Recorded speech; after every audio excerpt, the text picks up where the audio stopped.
Kursi penonton dipangkas jadi 10.000. PDIP nilai pembangunan sirkuit Formula E proyek abal-abal. Berbagai macam, dan itu bisa dilihat di hasil audit BPK. Lalu kemudian siapa swasta yang kemudian dengan hasil audit demikian proyeknya akan merugi yang mau investasi 100 miliar.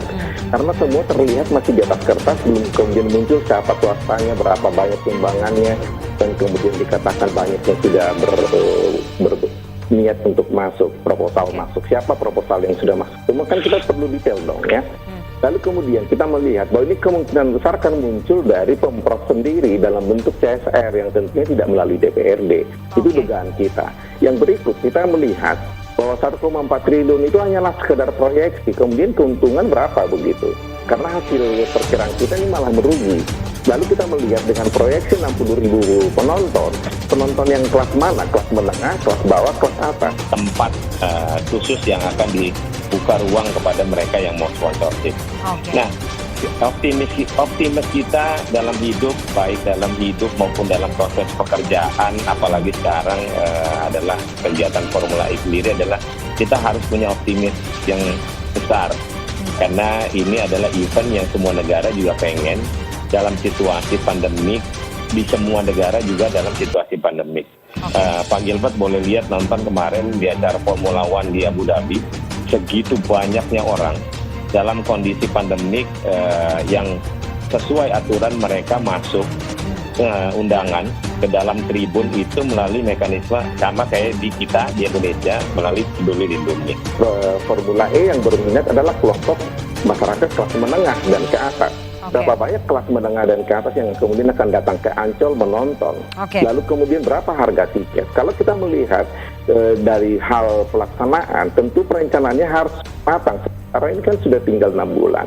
Dan ada promosi, tetapi yang terjadi adalah bad promotion sebenarnya, bukan good promotion. Karena kemudian tercium ada masuk KPK, ada kemungkinan segala macam. Sehingga kita melihat bahwa sebenarnya ini tidak sepatutnya harus dipaksakan sekarang. Atau dikerjakan di 2023 mungkin sesudah lewat pandemi. Tanya Gubernur santun, kok menyatut? Ngapain?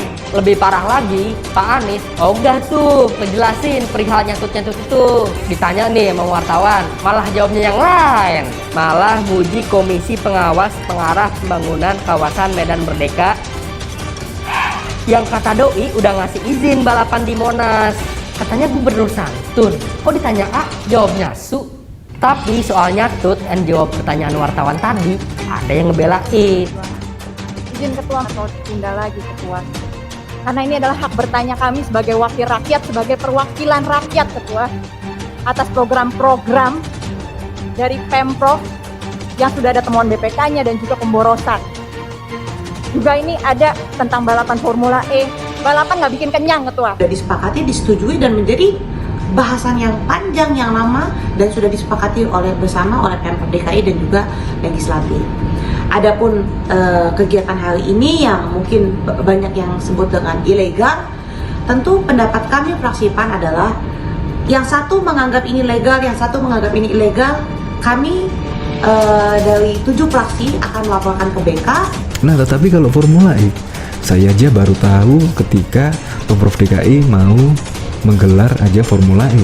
Tapi sebelumnya saya belum tahu Formula E. Tahu saya adalah Formula 1.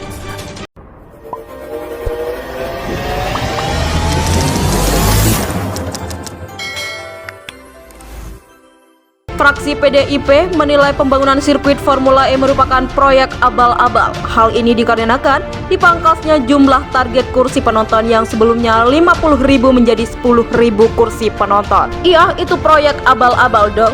Kan pelecehan itu. Demikian kata anggota DPRD DKI Jakarta fraksi PDI Perjuangan saat dihubungi poskota.co.id pada Minggu 27 Maret. Gilbert menegaskan bahwa pihaknya sudah menduga perhelatan ajang balap mobil listrik ini tidak akan berhasil sebab kata dia proyek ini sudah mengalami kegambangan. Kita sudah menduga bahwa ini tidak akan berhasil, jadi omongannya doang itu untung segala macam. Demikian ujarnya. Ini kan kegambangan, bukannya ini ditambahin targetnya, demikian tambah politikus partai berlambang banteng ini. Intinya kata Gilbert, proyek Formula E ini sudah jelas-jelas merugi, namun demikian pihak penyelenggara tidak mau mengakui karena takut menjadi bahan lelucon. Iya, Jadi sudah jelas-jelas itu merugi, kemudian dia tidak mau menjadi bahan lelucon. Demikian tandasnya. Sebelumnya Vice President of Infrastructure and General of Air Formula E Irawan Sucahyono menyebut kepastian kursi penonton Formula E akan mencapai 10.000. Sementara masih 10.000, demikian kata Irwan pada Jumat 25 Maret. Ketahui target 10.000 penonton Formula E ini lebih rendah dari proposal awal pengajuan pernyataan modal daerah 2020 yang diajukan oleh PT Jakarta Propertindo, yakni 90.000 kursi penonton.